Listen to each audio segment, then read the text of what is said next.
Assalamualaikum warahmatullahi wabarakatuh.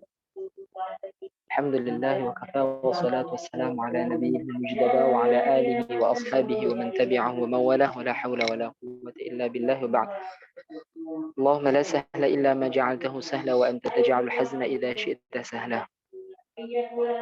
Allahumma taqabbal minna siyamana wa qiyamana wa ruku'ana wa sujudana wa tadarru'ana wa jami'a amalina.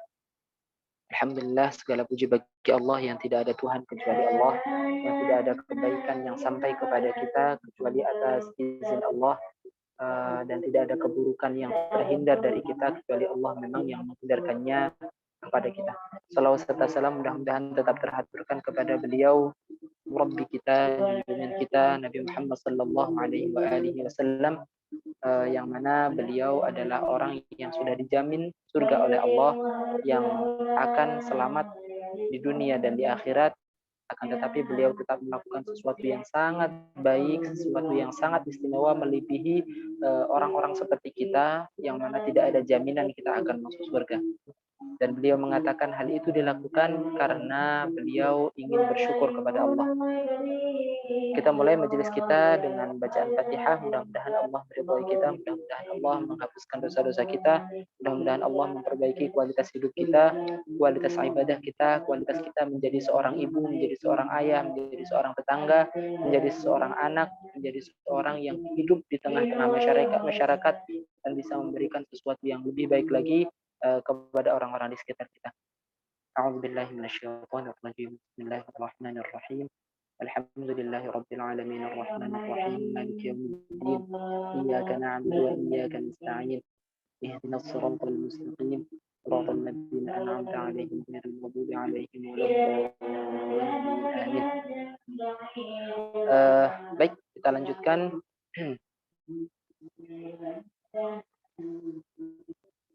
Ya, kita lanjutkan kepada al-hadits as-sadis. Al-hadits as-sadis. Berarti bacanya pakainya ta ya, yang al-hadits bukan al-hadis. Yang nggak dosa juga sih sebenarnya. Tapi ya bagusnya gitu, kalau memang itu hurufnya ta ya kita ucapkan ta, kalau itu hurufnya sin ya kita ucapkan sin. Meskipun orang Arab sendiri pun kadang-kadang juga ketika ngomong ammiyah itu bahasa percakapan sehari-hari, itu kadang-kadang fa juga dibacanya sin. Hafiz ya kayak gitu juga ya, kurang lebih sama seperti kita. Akan tetapi tentunya akan lebih baik lagi kita ketika kita menjaga bahasa Arab yang fusha, bahasa Arab yang baik seperti itu. Al-haditsus sadis. Al-haditsus sadis, nah jadi salah. Al-haditsus sadis, hadis yang ke-6. Hadis yang ke-6. An Abi Abdin Nu'man, dari Abi Abdin Nu'man Ibn Bashir radhiyallahu anhuma. Nah, kalau udah istilahnya anhuma, itu berarti anaknya sama bapaknya juga udah Islam. Kalau cuma anhu saja bisa jadi itu bapaknya, berarti bapaknya belum Islam. Kenapa? Karena nggak didoakan juga. Kayak gitu. Berarti kalau yang sebutannya an Abi Abdin Nu'man Ibn Bashir, berarti Abi Abdin Nu'man sama ayahnya yang bernama Bashir, itu keduanya juga sudah masuk Islam. Makanya akhirnya radhiyallahu anhuma, mudah-mudahan Allah meridhai keduanya. Qala, berkata, siapa yang berkata? Abi Abdin Nu'man. Sami'tu, saya mendengar Rasulullah, sallallahu alaihi wasallam yaqul, berkata, innal halala, sesungguhnya, inna itu artinya sesungguhnya, innal halala, sesungguhnya sesuatu yang halal atau hukum Allah yang halal, yang sesuatu itu menerangkan tentang sesuatu yang halal, bayyinun, itu jelas. Jelas itu maksudnya gimana? Bahwa jelas itu berarti para ulama sudah sepakat tentang suatu hukum. Dan itu sudah tidak mungkin ada multitafsir lagi. Contohnya misalnya, salat 5 waktu itu hukumnya jelas. Tapi kalau salat berjamaah, nah berarti di sana masih ada ikhtilaf. Berarti yaitu sebenarnya jelas-jelas juga. Tapi nanti di belakang akan diterangkan insyaallah. Innal halala bayyinun, sesuatu yang halal, sesungguhnya sesuatu yang halal itu bayyinun, jelas. Wa innal harama, Dan sesungguhnya yang haram itu bayyinun, juga jelas juga. Sesuatu yang haram itu juga sudah jelas juga. Seperti minuman keras, bahwa minuman keras itu haram, itu jelas juga. Gitu. Terus kemudian wabainahuma, di antara keduanya, dan di antara keduanya, wabainahuma, dan di antara keduanya, bain itu artinya di antara. Misalnya baina hada wa hada, misalnya antara kelas sama kelas, berarti bainal fasli wal fasli. Kalau ini bainahuma wa bainahuma, dan di antara keduanya, huma keduanya, apa itu, antara haram dan halal, atau antara halal dan haram, umurun, beberapa perkara, beberapa hal. Mushtabihatun, mushtabihatun wa bainahuma, dan di antara keduanya, antara halal dan haram tadi, umurun, beberapa hal. Mushtabihatun, yang masih samar-samar. Apakah ini halal, apakah ini haram? Gitu. Berarti yang mushtabihat atau apa itu masih syubhat. Biasanya kita sering seperti itu, kita dengar seperti itu. La ya'lamuhunna, tidak mengetahui terhadap yang syubhat tadi, tidak mengetahui hukumnya, maksudnya katsirun, banyak, minan nasi, apanya yang banyak, orangnya, banyak orang gitu maksudnya kalau terjemah bebasnya. Berarti tidak diketahui oleh banyak orang. Berarti ada nggak yang tahu? Tahu, ada tentunya. Tentunya ada, siapa? Para ulama. Famanittaqo, barang siapa menjauhi syubhat tadi, oh ini ada di belakang ya. Famanittaqo, barang siapa yang menjauhi asyubuhati, syubhat-syubhat. Kalau dibaca lengkap, famanittaqo syubuhat, maka barang siapa menjauhi yang syubhat-syubhat tadi, faqad istabra'a, maka dia telah menyelamatkan lidinihi, agamanya, wa irdihi, dan harga dirinya. Saya ulang, dari la ya'lamuhunna. La ya'lamuhunna, tidak mengetahui tentang syubhat-syubhat tadi. Katsirun, banyak. Minan nasi, siapa yang banyak? Maksudnya banyak apanya? Banyak orang. Berarti tidak diketahui banyak orang. Gitu terjemah bebasnya. Famanittaqash syubuhati, maka barang siapa menjauhi syubhat-syubhat, faqad istabra'a, maka telah menyelamatkan lidinihi, agamanya, wa irdihi, dan harga dirinya. Oke, baik, akan diterangkan. Jadi gini, sesuatu yang halal atau apa itu, sesuatu yang jelas-jelas halal, sesuatu yang sudah tidak mungkin ada persepsi lain atau tafsiran lain, itu kan berarti bayyinun, jelas. Yang haram juga jelas. Misalnya sholat 5 waktu itu sudah jelas hukumnya. Tidak ada satupun muslim yang mengingkari bahwa sholat fardu itu wajib. Bahkan justru ketika ada orang yang ngakunya muslim, kemudian mengaku bahwa mengaku bahwa sholat itu tidak wajib, sholat 5 waktu maksudnya, sholat 5 waktu itu tidak wajib, berarti ya sudah tidak dianggap Islam. Kenapa? Karena dia mengingkari sesuatu yang sudah jelas, istilah kalau dalam usul fikihnya namanya ma'lumun bid-darurat. Sudah jelas dengan apa ya? Sudah semua orang akan mengatakan itu, semua orang iman, semua orang Islam akan mengatakan sholat 5 waktu itu wajib. Kerudung itu wajib, dan seterusnya dan seterusnya. Yang haram pun jelas kalau memang itu sudah benar-benar jelas. Tapi ada beberapa perkara, ada beberapa hal yang itu hukumnya tidak diketahui oleh banyak orang. Tentu saja ada yang tahu, ada tentu saja para ulama. Nah, ketika kita masih ragu terhadap hukum tertentu, maka jangan waqa'a fihi. Berarti ini kan di belakangnya ada famanittaqo, barang siapa yang menjauhi syubhat tadi, faqad istabra'a lidinihi wa 'irdihi. Maka dia telah menyelamatkan agama dan harga dirinya. Maksudnya gimana? Saya sering ngobrol dengan orang ketika berdiskusi gitu, berbincang-bincang gitu.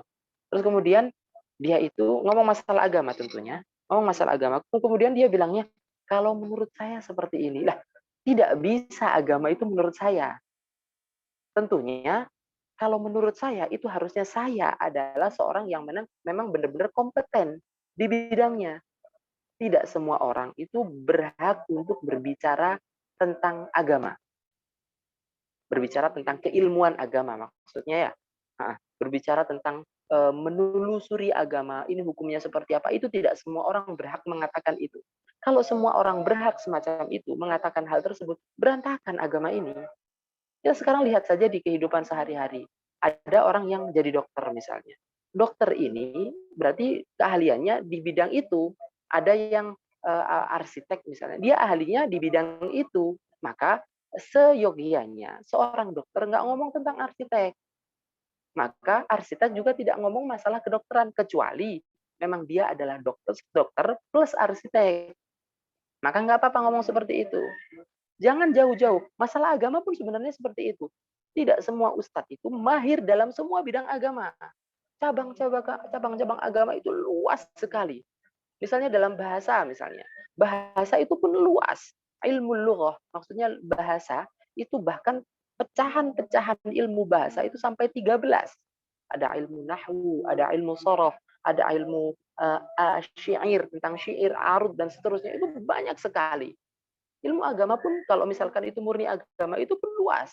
Ada yang tafsir, ada yang fiqih, ada yang Quran. Quran itu pun pecah-pecah. Quran ada yang berhubungan dengan bacaannya, nanti ilmu qiraat, ada yang tentang tafsirnya, ada yang tentang ulumul Qur'annya, seperti itu. Maka kita pun seandainya memilih ustadz pun kita harus lihat apa itu spesialisasinya beliau. Misalnya ada beliau itu spesialisasinya adalah misalnya tentang fikih misalnya.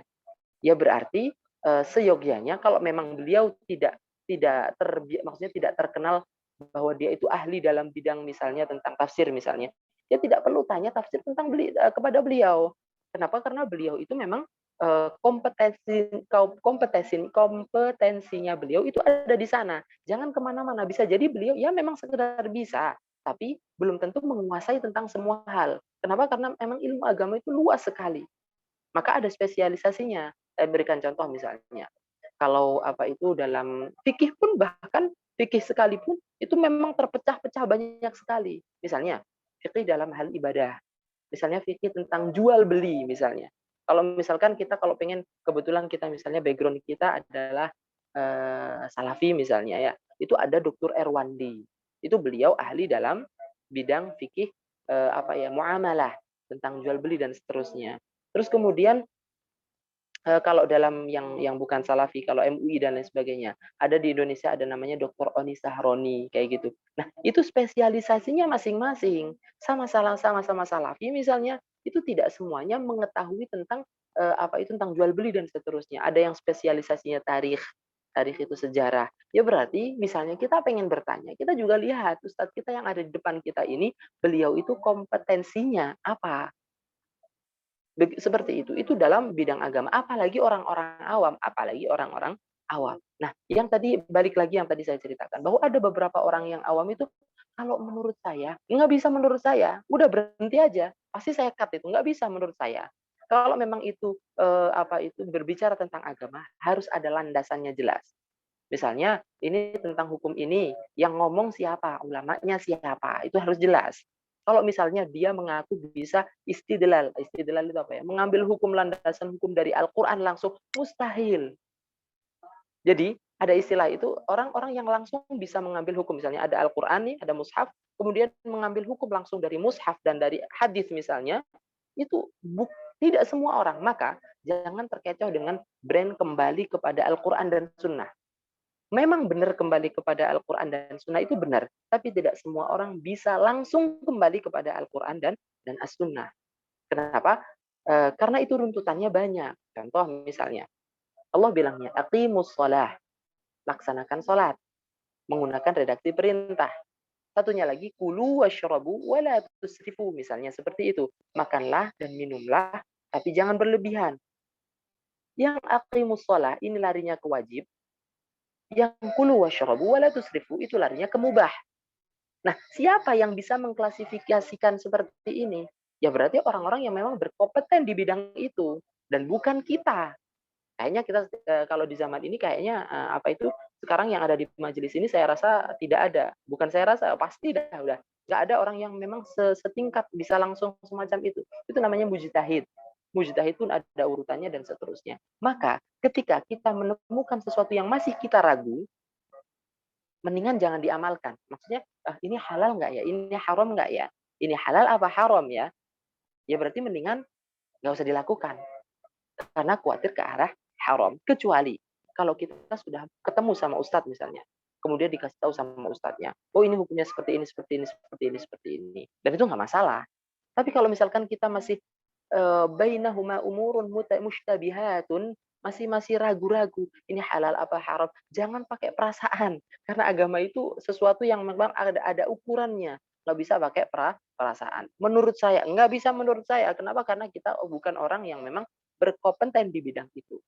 Misalnya ustadz sekalipun itu hanya nakal. Nakal itu memindahkan dari ulama ini ngomong seperti ini ngomong seperti ini ngomong seperti ini. Bukan dia sendiri yang merumuskan gitu loh. Jadi apalagi kita sebagai orang awam.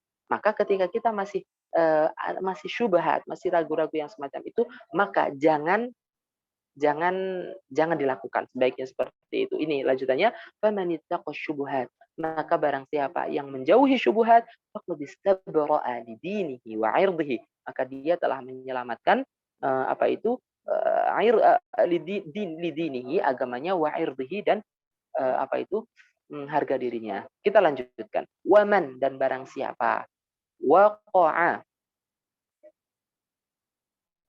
Waqa'a itu diterjemahkan apa ya enaknya ya? Waqa'a itu berani gitulah. Berani masuk kepada fisyubuhati dalam syubhat, dan barang siapa waman waqa'a, dan barang siapa waqa'a berani mengerjakannya, berani mengerjakan fisyubuhati dalam hal-hal yang masih syubhat tadi, waqa'a fil haram, maka lama-lama dia akan masuk kepada sesuatu yang haram. Awalnya pakai kayaknya ini gini deh. Ini kayaknya gini deh. Lama-lama diterjangin semuanya gitu lah. Kemudian contohnya gimana? Karra'i. Seperti orang yang menggembala. Yar'a, yang mengembalakan. Haulal hima. Di sekitar hima itu gini. Jangan diterjemah dulu. Hima itu apa itu batas gitu. Batasan misalnya gini. Ini batasan wilayahnya dia yang boleh misalkan ada punya hewan ternak ini. Ini batasannya di sini misalnya. Kalau dia mepet-mepet di sini, bisa jadi hewan ternaknya akan masuk ke wilayah orang.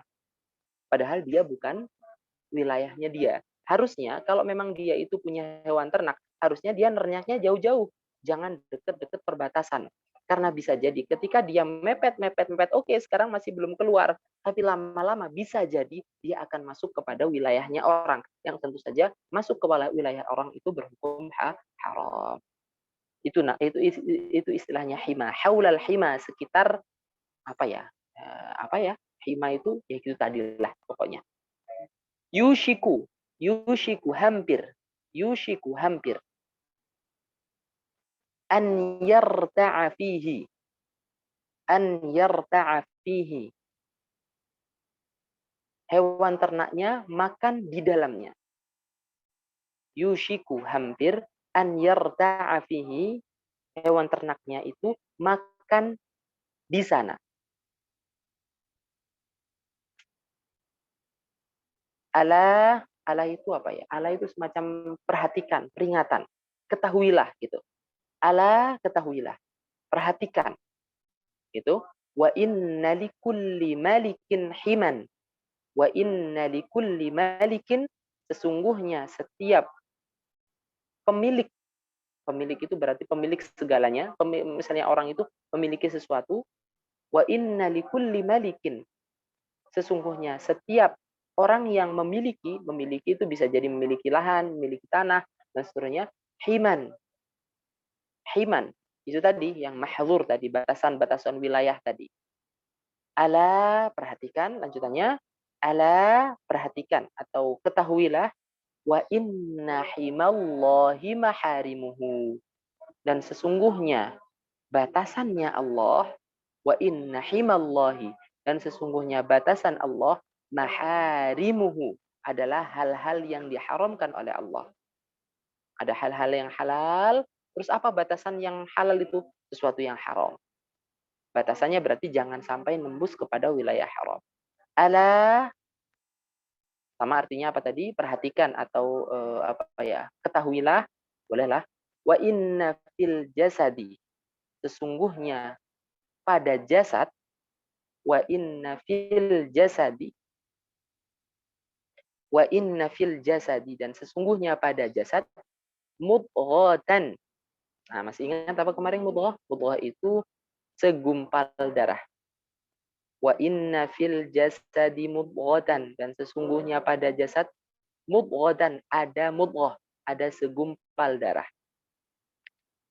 Idza saluhat, ketika segumpal darah tadi baik,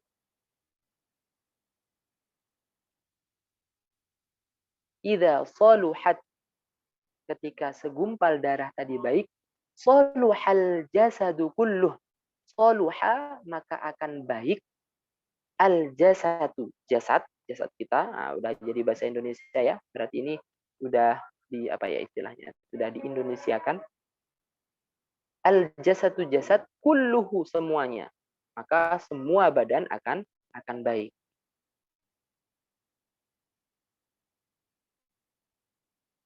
Wa idza fasadat, dan apabila rusak apanya? Mudghahnya tadi, segumpal darah tadi. Fasadal jasadu, maka akan rusak jasad, kulluhu, semuanya. Ala, ketahuilah atau perhatikan, apakah itu? Wahia, dia itu dia, artinya dia itu maksudnya dia mudghah tadi. Apakah mudghah tadi? Al-qalbu. Al-qalbu itu apa? Kalau diterjemahkan. Al-qalbu itu sebenarnya bukan hati ya. Yang lebih tepat, al-qalbu itu jantung. Al-qalbu itu jantung. Kalau diterjemah perkata ya. Ini kan Rasulullah itu bilang bahwa di tubuh kita itu ada mudghah, ada segumpal darah, yang mana ketika segumpal darah itu baik, maka badan kita pun akan baik. Semua badan kita akan baik. Itu maksudnya gimana? Jadi Rasulullah bilang bahwa al-qalb tadi itu mengontrol semua anggota tubuh kita. Maksudnya kalau misalkan jantungnya itu, qalbnya itu, sebelum mengartikan kepada qalb ya. Ketika qalb, saya bilangnya qalb aja deh. Ketika qalb tadi baik, maka seluruh badannya akan baik. Maksudnya gimana? Perilakunya akan baik, kemudian ucapannya pun akan baik, kemudian gerakannya akan baik, attitude, gaya tubuhnya pun akan baik, kemudian semuanya akan menjadi baik. Sekarang pertanyaannya, apakah jantung itu mengendalikan badan kita? Bukankah pikiran kita yang mengendalikan badan kita? Nah, itu pertanyaan selanjutnya. Bukankah pikiran kita yang mengendalikan badan kita semuanya? Nah, itu akhirnya balik lagi, non-muslim menyerang dalam hal ini, nyerang lagi. Dalam hal ini para non-muslim itu ada yang nyerang. Enggak lah, yang bisa mengontrol badan kita itu pikiran kita, bukan jantung, kayak gitu. Nah, itu kalau silakan yang pintar bahasa Inggris mungkin akan banyak sekali ya tentang jantung itu apakah mengontrol kita. Kalau saya sekilas mencari informasi bahwa jantung itu juga punya punya saraf-saraf yang mengendalikan badan kita. Oke lah, itu urusan kedokteran, saya nggak ngerti kedokteran lah. Tapi ada cerita yang nyata, mungkin bisa dicek lagi nanti ke validitas cerita ini, bahwa suatu ketika ada orang meninggal, kemudian ada orang sakit, jantungnya itu yang meninggal tadi, yang sakit tadi jantungnya rusak, akhirnya jantungnya digantikan ditransplantasi gitu dari orang yang sakit tadi. Orang yang sakit tadi. Nah, akhirnya jantungnya dipindah. Ketika dia jantungnya pindah ke orang yang hidup tadi, yang meninggal ya meninggal udah. Ternyata dia punya sikap yang berbeda sekali. Dia itu akhirnya pola gayanya, kemudian bahkan dia punya keahlian-keahlian yang sebelumnya dia tidak miliki. Itu mungkin bisa dicek lagi, ya di cross check lagi. Saya pernah baca seperti itu. Cerita itu bukan berhubungan dengan agama sama sekali. Kenapa saya cerita ini? Kenapa? Karena cerita itu sebenarnya tidak ada hubungannya dengan agama, tidak sedang menyinggung tentang hadis ini sama sekali. Akan tetapi cerita itu ya mungkin nanti silahkan dicek lagi. Itu ada cerita-cerita tersebar di wilayah tentang cerita-cerita sains kayak gitu. Itu orang itu ternyata punya sikap dan bahkan punya keahlian orang yang meninggal tadi. Dan juga gayanya, sikapnya itu pun berbeda. Nah, itu mungkin wallahu alam ya. Kalau yang saya baca, sekilas yang saya baca, ternyata memang jantung itu juga berhubungan dengan otak, yang mana itu akhirnya bisa mengkoordinir yang ada di dalam otak. Itu yang silahkan dicarilah. Yang jelas hadisnya memang berbunyinya seperti itu. Yang jelas hadisnya berbunyi seperti itu. Apakah itu nanti kebenarannya semacam apa? Nah, yang pertama harus kita yakini Ustaz, bagaimana membuat qalb jantung tadi. Bentar, saya ulang lagi. Bagaimana membuat qalb atau jantung tadi baik, sedangkan jantung sendiri adalah benda mati yang dikendalikan oleh otak. Nah ini tadi yang tadi saya bilang bahwa apakah otak itu menjadi sumber yang mengendalikan badan kita ataukah jantung itu tadi? Nah itu yang menjadi pertanyaan sebenarnya. Yaitu yang akhirnya para non muslim itu menyerang salah hadis ini, bunyi hadis ini salah. Kenapa? Karena akhirnya jadinya apa? Jadinya harus berarti jantung itu mengontrol otak kita. Nah, dalam agama, dalam wilayah mazhab sendiri pun ada dua mazhab dalam Islam. Mazhabnya Imam Abu Hanifah dan Hanafiyah kalau saya nggak salah ingat, itu beliau mengatakan yang mengontrol itu otak. Jadi hadis ini ditafsiri. Berarti hadis ini perlu penafsiran, intinya gitu. Jadi tidak diambil secara zahirnya saja. Tidak diambil secara zahirnya saja. Tapi yang satunya lagi, mazhab satunya lagi mengatakan memang benar-benar jantung itu mengendalikan badan kita. Mengendalikan kayak apakah jantung itu bisa berpikir? Nah, itu kayak gitu loh ketemunya. Apakah jantung itu bisa berpikir? Jadinya seperti itu. Jadi seperti itu. Apakah jantung benar-benar bisa berpikir? Nah, itu akhirnya yang saya cari, coba silakan kalau memang nyarinya jangan di link Indonesia kayaknya ya. Kenapa? Karena link Indonesia itu paling-paling hanya sekedar comot-comot dari satu link kemudian dipindah-pindah. Mendingan kalau memang bisa berbahasa Arab, ambil link bahasa Arab. Itu ada banyak sekali para ilmuwan Islam menjawab tentang hadis ini. Katanya yang menemukan itu jantung itu juga mengontrol otak. Nah, tapi itu saya nggak ngerti kedokteran, silahkan dicari. Tapi kalau bayangan saya sekilas saja, yang saya baca cerita tadi, loh, berarti memang bisa jadi seperti itu loh. Bisa jadi ketika jantung yang jantungnya ceritanya tadi ya, jantungnya orang meninggal kemudian dipasangkan kepada jantungnya orang yang masih hidup, ternyata dia punya karakter yang berbeda dan seterusnya. Kalau menurut tafsir sumber darah yang dimaksud dalam hadis itu jantung. Jadi qalb itu terjemahnya jantung, bukan hati. Qalb itu terjemahnya adalah jantung, bukan hati. Kalau hati itu kalau bahasa Inggrisnya barangkali ada yang pintar bahasa Inggris, hati itu bahasa Inggrisnya liver kalau nggak salah ya. Ya, liver. Ada yang tahu? Kalau bahasa Inggrisnya itu liver, hati itu.